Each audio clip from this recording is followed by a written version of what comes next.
Ya, halo pemirsa, apa kabar Anda hari ini? Langsung dari studio IDX Channel Jakarta, saya Prasetyo Wibowo kembali hadir dalam Market Review, program yang mengupas isu-isu yang menjadi penggerak ekonomi di tanah air.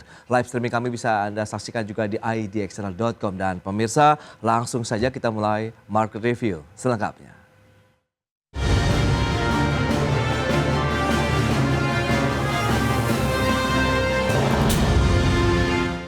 Ya, pemerintah akan mewajibkan eksportir komoditas batubara Indonesia menggunakan harga batubara acuan atau HBA. Langkah ini guna meningkatkan posisi Indonesia sebagai produsen batubara dunia dalam menentukan harga secara mandiri. Pemerintah dalam hal ini Kementerian Energi dan Sumber Daya Mineral menyatakan akan mewajibkan para eksportir komoditas batubara Indonesia menggunakan harga batubara acuan atau HBA. Kebijakan tersebut tertuang dalam keputusan Menteri ISDM mengenai HBA sebagai acuan ekspor yang telah ditandatangani oleh Menteri ISDM Bahlil Lahadalia. Belet baru ini rencananya akan diluncurkan pada 1 Maret 2025. Dengan demikian, harga ekspor batubara Indonesia tidak lagi menggunakan standar harga lainnya seperti Indonesia Coal Index maupun Newcastle Coal Futures dalam bertransaksi di pasar internasional. Apalagi Indonesia mengekspor batubara sebanyak 500 hingga 550 juta ton atau berkontribusi sekitar 30 hingga 35% total konsumsi dunia. Sementara itu data Mineral One Data Indonesia, Kementerian Energi dan Sumber Daya Manusia atau ISDM mencatat realisasi jumlah produksi batubara di sepanjang tahun 2024 telah melampaui dari target produksi yang ditetapkan. Per Desember 2024, realisasi produksi batubara mencapai 831,53 juta ton atau tumbuh hingga 117,12% dibandingkan target sebesar 710 juta ton. Adapun realisasi ekspor produk batubara nasional di akhir tahun 2024 tercatat tidak menyentuh dari target rencana ekspor, yaitu 435,36 juta ton atau hanya sekitar 88,85%. Sedangkan rencana ekspor mencapai 490 juta ton. Tim Liputan IDX Channel. Ya, pemirsa, berikut ini kita akan cermati bagaimana dengan kinerja ekspor batu bara Indonesia. Kita akan cermati pergerakannya dari tahun 2020 sampai dengan 2024. Ya, seperti yang bisa Anda saksikan di layar televisi Anda, di tahun 2020 131,89 juta ton. Kemudian terus menunjukkan tren kenaikan sampai dengan 2023 406,67 juta ton. Dan di tahun 2024 lalu 435,36 juta ton. Itu dia kinerja ekspor batu bara Indonesia. Baik pemirsa, untuk membahas tema menarik kita kali ini, wacana ekspor batu bara menggunakan harga batu bara acuan, kita sudah tersambung melalui Zoom bersama dengan Bapak Yayan Satyakti, pengamat ekonomi energi dari Universitas Padjadjaran. Halo Pak Yayan, apa kabar? Kabar baik Mas Prasetyo. Baik, kabar baik. Terima kasih atas waktu yang disempatkan. Kemudian sudah bergabung Pak Ardi Ishak, Ketua Bidang Hubungan Industri dari Perhimpunan Ahli Pertambangan Indonesia. Halo Pak Ardi, apa kabar? Baik, Mas Prasetyo. Yes, terima kasih juga atas waktu yang disempatkan. Dan sebelum membahas lebih jauh, Pak Yayan mungkin bisa mereview terlebih dahulu terkait dengan kinerja industri pertambangan batu bara begitu hingga bulan kedua di tahun 2025 ini sudah sampai tahap yang mana nih Pak? Silakan. Oke, terima kasih ya. Tadi mungkin sebagian itu sudah diungkapkan ya beberapa data-data yang memang kalau kita lihat di sini produksi kita ini mungkin untuk produksi batubara global itu yang paling tinggi itu Tiongkok ya, itu sekitar 51,90%. Kemudian India itu nomor 2 dan 3 itu Indonesia. Kemudian kalau kita lihat di sini konsumsi khususnya batu bara secara global itu yang paling besar itu Tiongkok ya, kemudian juga disusul India, Amerika Serikat, Jepang dan Indonesia. Jadi kita menempati peringkat kelima.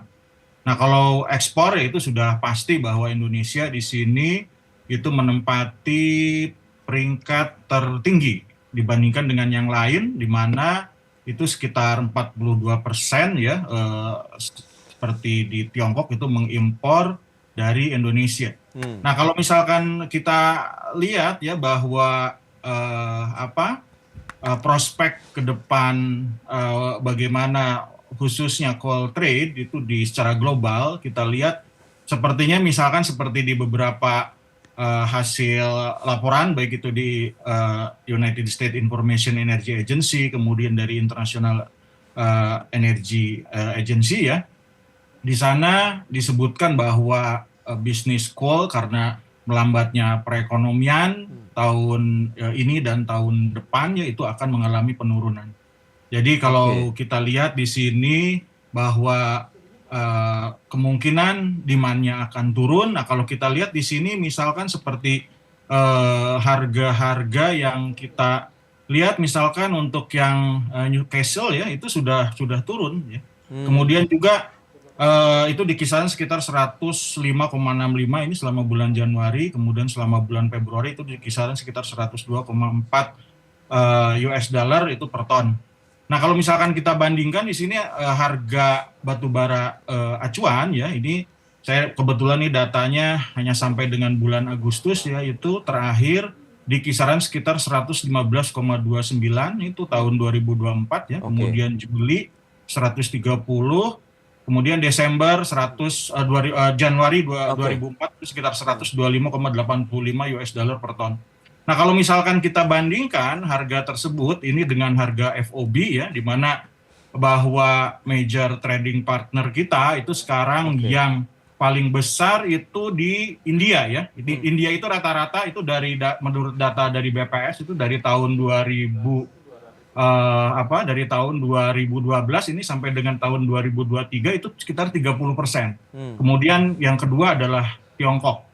Nah, kalau kita lihat di sini bahwa harga dari FOB dengan harga batubara acuan, ya ini berdasarkan kalau kita coba lihat datanya, itu harga batubara acuan itu lebih tinggi ya dibandingkan dengan FOB. Nah, contohnya misalkan untuk bulan Desember katakannya, bulan Desember 2023, ini harga batubara acuannya itu adalah sekitar 117. Kemudian juga harga rata-rata FOB masing-masing negara itu sekitar 95,05 US dollar per ton. Nah, jadi kalau misalkan kita bandingkan di sini sepertinya kalau misalkan kita lihat ya hitung-hitungannya dan lain-lain, ini kan memang acuannya per bulan ya. Kemudian kalau misalkan kita lihat bahwa perkembangan harga batubara itu kan harian ya. Nah, jadi seharusnya mungkin kalau harga batubara acuan ini ke bulanan, kemudian dengan fluktuasi harga batubara yang harian, ini mungkin patut dicatat juga bahwa berdasarkan hasil estimasi saya bahwa perubahan harga batubara itu dipengaruhi oleh khususnya harga minyak itu sekitar 18%. Baik. Kemudian juga dipengaruhi itu probabilitasnya dengan Baltic Dry Index yang menunjukkan transportasi indeks global itu sekitar 17%. Oke, Pak. Jadi kalau misalkan kita lihat harga batu bara acuan ini dari monthly ke daily itu sudah ada lag informasi yang relatif besar. Nah, kalau misalkan kita lihat di sini angka risikonya ini lumayan tinggi ya, itu di kisaran sekitar volatility-nya di kisaran sekitar 20 sampai dengan 25%. Jadi, Pak Yayan, kita akan coba tanyakan langsung ke PHP ini. Bagaimana Pak Ardi melihat kondisi yang sudah disampaikan Pak Yayan tadi? Memang tadi ada wacana ataupun rencana dari Kementerian SDM akan menggunakan instrumen harga batubara acuan begitu HBA untuk bagaimana kegiatan eksportasi komoditas batubara Indonesia. Anda melihat ini menjadi satu kebijakan yang tepat begitu saat ini atau Anda melihat ada satu poin tertentu yang mungkin bisa dicermati seperti yang tadi Pak Yayan sampaikan, harga batu bara acuan, bulanan, kemudian pergerakannya yang fluktuatif begitu secara harian untuk harga batu bara sendiri. Silakan Pak Ardi. Oke, memang benar apa yang disampaikan tadi Pak Yayan tadi bahwa memang pemerintah memiliki intensi untuk menerapkan HBA sebagai harga untuk yang akan digunakan untuk ekspor ya, untuk ekspor oleh para produsen batubara di Indonesia. Jadi harga jualnya akan mengacu ke HBA. Itu intensi dari pemerintah. Baik pun kalau domestik kan ada harga domestik ya, harga domestik sedangkan untuk ekspor. Nah itu pemerintah ingin mengimplementasi HBA untuk ekspor. Nah yang menjadi permasalahan bagi industri ini Pak, saya coba gali-gali dari rekan-rekan yang lain, gitu ya, dari pihak pelaku usaha industri, terutama industri batubara ya, karena ini terkait dengan batubara. Ketika kita mengenakan indeks sebagai suatu acuan harga itu ada transparansi, proses transparansi, sehingga market percaya ya. Makanya kita selama ini menggunakan Newcastle Index, ada ICI, itu semua ada prosesnya dan dilakukan oleh suatu lembaga yang independen.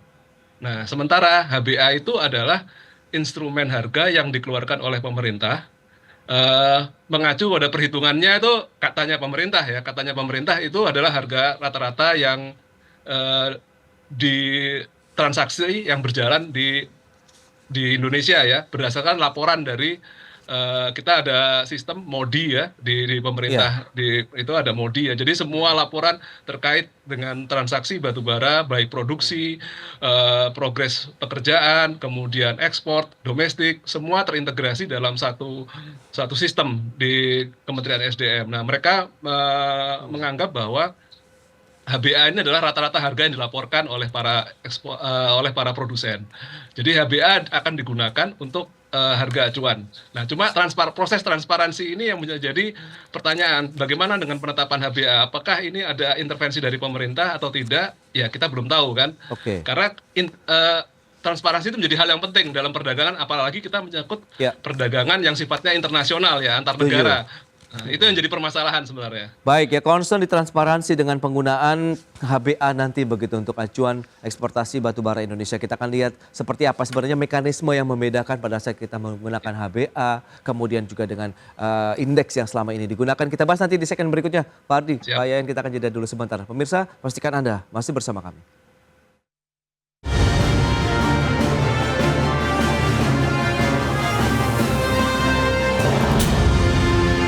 Ya, terima kasih Anda masih bergabung bersama kami dalam Market Review. Pemirsa, berikut ini kami sampaikan data untuk Anda terkait dengan kegiatan realisasi dari produksi batubara Indonesia rentang waktu dari tahun 2020 sampai dengan 2024. Ya, ini dia 565,69 juta ton, kemudian trennya lagi-lagi naik terus begitu yang mencerminkan juga tadi kinerja eksportasi batubara Indonesia yang juga menunjukkan tren kenaikan. Tercatat di tahun 2024 831,53 juta ton begitu untuk realisasi produksi batubara Indonesia. Bagaimana dengan serapan batubara domestik? Ini juga tidak jauh berbeda dengan produksinya, kemudian dengan eksportasinya. Untuk serapan batubara domestik juga menunjukkan tren kenaikan. Terakhir di tahun 2024 379,91 juta ton.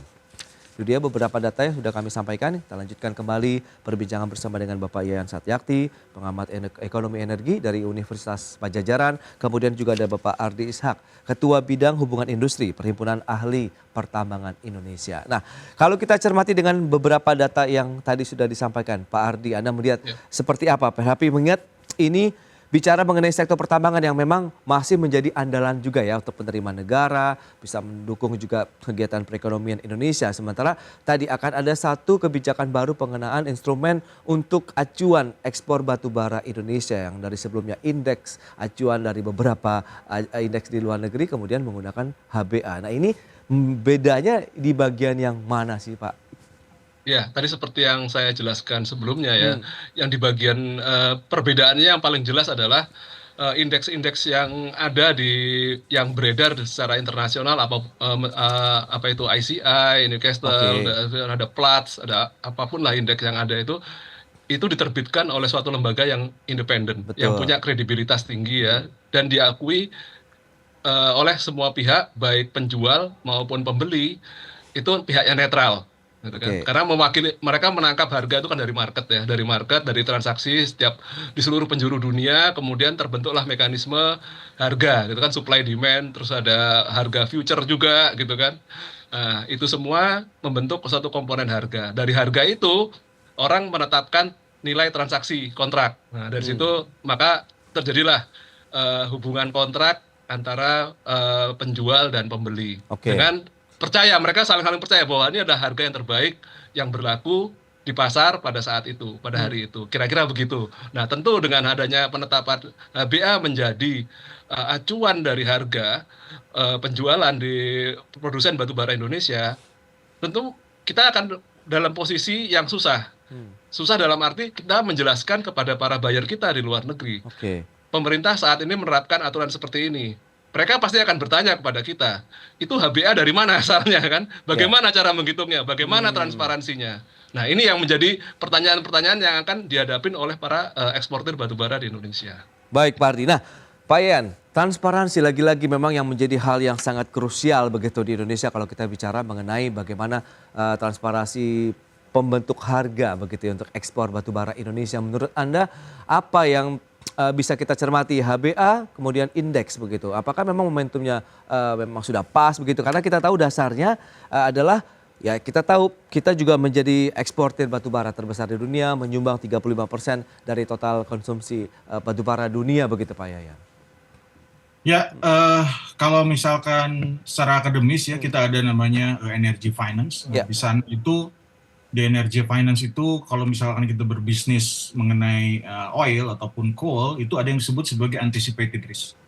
Oke. Anticipated risk ini itu berarti apa? Berarti kita mampu untuk memprediksi segala macam risiko yang berhubungan dengan return yang akan kita terima dalam hitungan harian atau bahkan ada intraday ya. Intraday itu berarti jam-jaman tuh per hari itu. Oke. Informasinya itu akan menunjukkan bagaimana posisi supply demand, geopolitik, dan lain-lain itu akan dicerminkan walaupun hanya 2 indikator. Itu diantaranya adalah risk and return. Oke. Nah, untuk melihat kondisi dari return ini ya, itu gampang lah kita kalau masalah return. Tapi yang jadi masalah itu apa? Mengukur risk. Nah, untuk mengukur risk ini itu nggak bisa kalau misalkan harga batu bara acuan itu sampai bulanan. Kalau misalkan mingguan agak mending lah, tapi kalau misalkan harga batu bara acuan itu bulanan, itu lag-nya ada berapa jam itu. Kalau misalkan katakan bahwa sekitar 16 jam ya atau 12 jam per hari kali 5 hari kerja. Nah, berarti itu kita harus menghitung 12 jam kali 20 hari kerja tingkat risiko yang bisa kita antisipasikan. Nah, sementara kalau kita lihat ya bahwa di Indonesia ini itu selalu bermasalah dari sisi forecasting, dari sisi perencanaan, yaitu bagaimana kita untuk mampu menginternalisir masing-masing risiko tadi. Sementara geopolitik misalkan seperti tadi saya katakan, harga indeks transportasi itu berkontribusi sebesar 17%. Kalau misalkan besok ada perang, kemudian minyak misalkan naik, itu pasti akan mempengaruhi terhadap harga batubara. Itu gimana cara membuat HBA-nya? Sementara harga yang kita miliki itu ada 2 minggu atau misalkan 1 bulan yang lalu. Nah, ini bagaimana untuk mengukur return, sementara return ini dibutuhkan revenue misalkan untuk pajak ekspor. Itu kan nggak bisa, agak-agak repot tuh. Makanya di sini saya duga karena harganya tadi kalau misalkan berdasarkan hitungan itu lebih tinggi dibandingkan dengan harga pasar, tapi ini tidak berdasarkan pada analisis risiko. Kalau misalkan kita hitung ya, misalkan berdasarkan formula. Nah, kalau misalkan kita di energy finance kan ada tuh ngitung volatilitas risk. Minimal dengan standar minimumnya aja misalkan hanya sekitar 1 deviasi, 2 deviasi. Nah, ini kan sangat besar, itu justru jadi merugikan khususnya dalam keputusan untuk memperoleh revenue ataupun prediksi dari pendapatan ekspor. Seperti itu. Ya, itu dia Pak Yan. Memang dalam transaksi ekspor antara pembeli dan penjual batu bara kan memang sudah ada kontrak yang mengikat begitu dan di dalamnya juga disepakati indeks yang akan digunakan. Nah, apakah penggunaan HBA ini juga akan nanti mengubah skema jual beli begitu batu bara Indonesia? Kita bahas nanti di segmen berikutnya Pak Yayan. Pak Ardi, kita akan jeda dulu sebentar. Dan pemirsa, kami akan segera kembali usai pariwara berikut ini.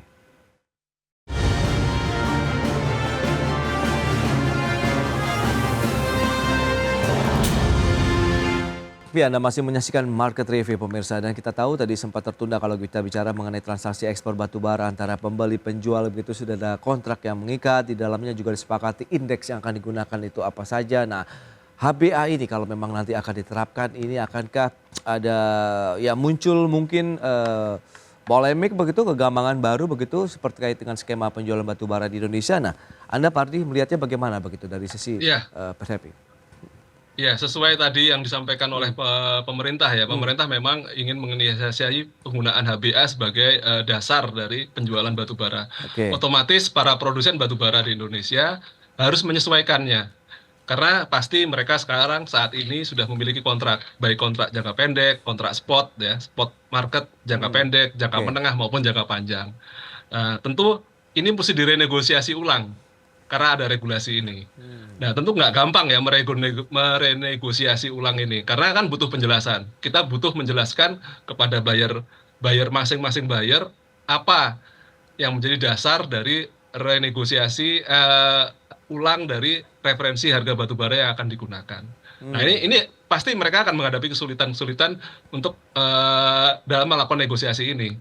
Itu kendalanya yang pertama yang akan dihadapi. Yang kedua adalah ya tadi itu yang disampaikan Pak Yayan ya, masalah kepastian harga, resiko. Kalau kita mengikuti indeks-indeks yang berlaku saat ini, itu bahkan kita setiap hari, bahkan setiap jam, kita bisa melihat tuh di layar pergerakan transaksi harga perdagangan batubara dunia. Seluruh pelosok dunia bisa dimonitor, pergerakannya bisa dimonitor. Oke. Karena sekarang udah zamannya udah canggih ya, jadi semuanya bisa termonitor dengan gampang, dengan mudah gitu ya. Sehingga faktor resikonya pun seperti yang tadi Pak Yayan sampaikan bisa terukur. Kita bisa memperkirakan, oh berarti minggu depan harga akan turun, harga akan naik seperti itu ya. Nah, kita bisa monitor. Tapi kalau dalam konteks yang aturan yang berlaku saat ini, kita nggak bisa nebak nih, karena harganya kan tadi HBA yang kemarin pemerintah, transparansinya bagaimana? Nah itu yang jadi pertanyaan dari para pelaku industri pertambangan di Indonesia. Oke. Nah Pak Yayan, dengan menyikapi tadi yang sudah disampaikan oleh Pak Ardi, Anda melihat bagaimana terkait dengan skema penjolakan? Kah ini berdampak juga nanti dengan kegiatan eksportasi pertambangan batubara Indonesia, begitu mungkin ada kontrak yang harus renegosiasi kemudian mundur atau bagaimana kemungkinan yang bisa terjadi? Oke, kalau saya ya katakan sebagai seorang ahli finance khususnya dalam bidang energi ataupun coal, itu yang selalu saya pastikan ini gimana ngitung risikonya. Oke. Karena kalau misalkan kita lihat di sini berdasarkan keputusan Menteri Energi dan Sumber Daya Mineral, ini nomor 227, ini mungkin yang terbaru ya, 227K MB01 yang 11 Agustus 2023. Nah ini disebutkan bahwa yang disebut dengan harga batubara acuan itu adalah merupakan rata-rata tertimbang volume harga jual batubara pada titik serah secara free on board. Berarti kan ketika dia mau ekspor itu harganya ditentukan itu sebanyak 70% ya ataupun 0,7 ditambah dengan 0,3 yaitu rata-rata tertimbang volume harga jual batubara pada titik serah secara free on board. Ini FOB vessel juga. Nah kalau misalkan kita ngitung seperti itu, misalkan katakan ada 3 hari ataupun 4 hari, itu gimana ngeceknya? Sementara perubahan misalkan terjadi perang besok di antara misalkan perjalanan itu gimana begitu kan? Nah sehingga apa? Sehingga kalau misalkan harganya oke lah, kalau misalkan harganya ini mirip-mirip misalkan bahwa pemerintah dengan HBA tersebut mampu setidaknya akurasinya bisa 60 sampai dengan 70%. Nah saya kira bisa, tapi menurut pendapat saya biasanya ini kalau misalkan kita melakukan beberapa analisis riset ya yang dilakukan oleh pemerintah, itu penghitungan risiko itu nggak jelas. Nah, sehingga mungkin ini mungkin ya alangkah baiknya jika mungkin HBA ini juga disertakan analisis risiko. Nah, analisis risiko ini yang akan menentukan juga misalkan terhadap volatilitas dari perubahan harga batubara acuan itu tidak hanya free on board. Di sini kan biasanya oke lah harga free on board, tapi kan ada selisih risikonya. Kalau misalkan di Pertamina ada namanya alpalah atau apalah namanya. Dan ini harus didiskusikan dengan para pengusaha. Karena kan pengusaha yang tahu kan. Karena kalau misalkan kita lihat bahwa sampai dengan tahun 2007 itu berdasarkan Energy Information Agency, demand kita itu akan turun. Nah kalau misalkan kita tidak bisa memprediksi ataupun harga HBA-nya itu overshoot, kita tidak akan kompetitif. Yang rugi siapa? Yang rugi itu bagi pengusaha dan yang rugi juga khususnya pemerintah karena apa? Karena tidak memperoleh pajak ekspor. Jadi tolong agar perhitungan ini itu harus disesuaikan dengan analisis risiko ya. Kalau di kita misalkan di ekonomi itu ada kita ngitung itu risiko banyak banget itu alatnya ya. Mungkin ada 15 indikator untuk menghitung risiko. Ini cuma apa? Rata-rata tertimbang. Kalau misalkan kita ngomong apakah rata-rata tertimbang bisa menunjukkan volatilitas risiko dari suatu harga komoditas internasional? Saya kira itu enggak. Jadi tolong mungkin yang agak serius lah gitu kan untuk bikin aturan itu. Agar apa? Agar kita bisa mengelaborasi terhadap unsur dari internalitas risiko. Karena apa? Risiko itu uncertain loh. Itu bisa besok itu terjadi perang, harganya bisa naik langsung katakan 50%. Nah, jadi saya kira mungkin alangkah baiknya keputusan ini itu direvisi, kemudian juga didiskusikan dengan baik dengan pengusaha, karena itu juga akan berdampak terhadap pendapatan negara. Baik, nah Pak Ardi terakhir, Anda melihat bagaimana dengan, kita tahu juga Kementerian SDM juga akan menerapkan sanksi nih kepada pengekspor yang tidak mengikuti peraturan HBA ke depannya. Ya tentu sebagai pelaku industri ya, pasti kita akan mengikuti segala ketentuan dan aturan yang dikeluarkan oleh pemerintah Indonesia ya.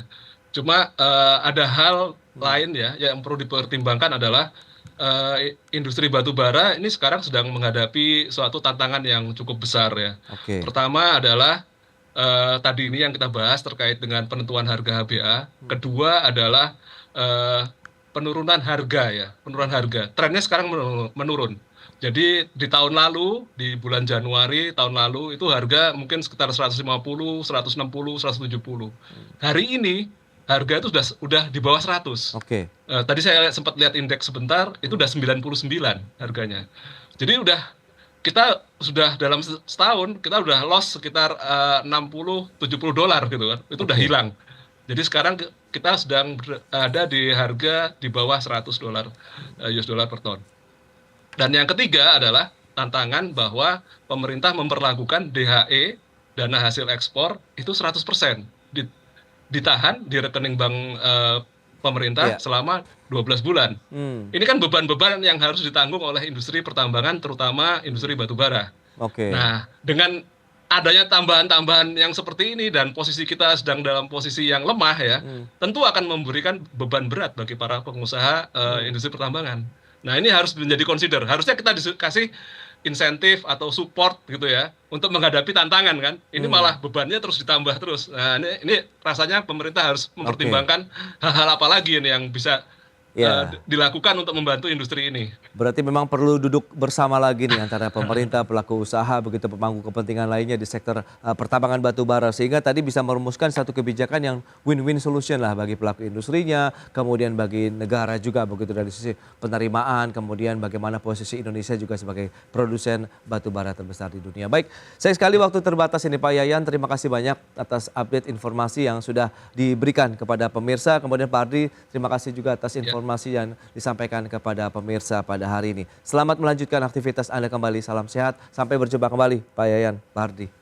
Ya, terima kasih. Sama Pak Ardi.